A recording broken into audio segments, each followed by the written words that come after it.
That's all for the recap. More news, as I mentioned last week, UFC 244, Nate Diaz, Jorge Masvidal. It's one half of the two fights we wanted. Obviously, Nate and Jorge is an amazing matchup for the fans. They created a whole title for it. We'll get into that in a second. But Colby Covington, Kamaru Usman, the actual champion, they were supposed to unify the welterweight title. Would have been awesome. Again at MSG. The Trumps would have been there. Big show. But we got to settle for Nate Masvidal, which is not bad at all. I'm dead serious. I said this last week. I just kidded about it. The UFC is making a title. The BMF title. No, it doesn't stand for some type of division. Bantam, middle, freaky weight. No. It stands for baddest motherfucker. Now this is starting to get a little WWE-esque, but Dana White's dead serious. He's going to make this belt. When Nate did his interview that night, he basically said, this is for the baddest motherfucker in the game. The reason I was off is because everybody sucked. There was nobody to fight.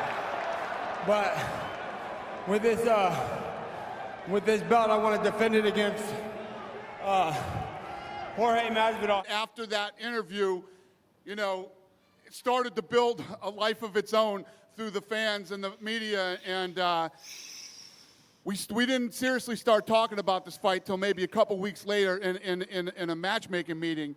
And I said to my guys, listen, tell me if I'm crazy, but what do you think about us actually having a baddest motherfucker in the game belt? So I went in with the design team at UFC. Right. We started to design it, and I will physically have that belt when I come back to New York. It'll be ready. I like the concept, but does the guy always got to carry it around? I mean, does the baddest motherfucker fight in the street, Whole Foods, or Toys R Us? Yeah, I guess so. The best part of the press conference, Pier 17, New York City, Manhattan. The local reporters decided to show up. And another one for Nate. I smelled some weed earlier. Was that you backstage smoking?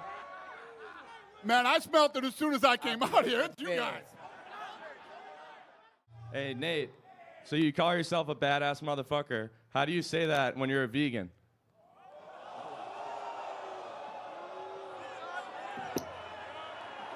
I'm harder than anybody here. What's up?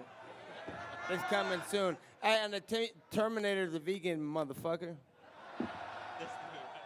Good job. I probably would have asked less questions. I probably would have gotten in trouble for them. But good job, local guys. Good job.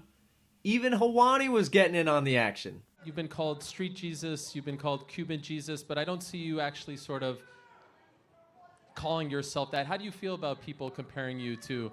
I'm in no shape or form Jesus or God. I'm nothing like that. I got one talent. I can baptize people, but I'm not God or nothing like that, man. Thank you. You're welcome, sir. Jesus Cristo. Ariel. Whoa.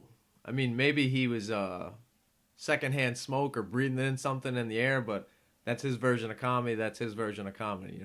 Politics and religion I will leave out of the IkeTagon. Separate y'all. Stay back.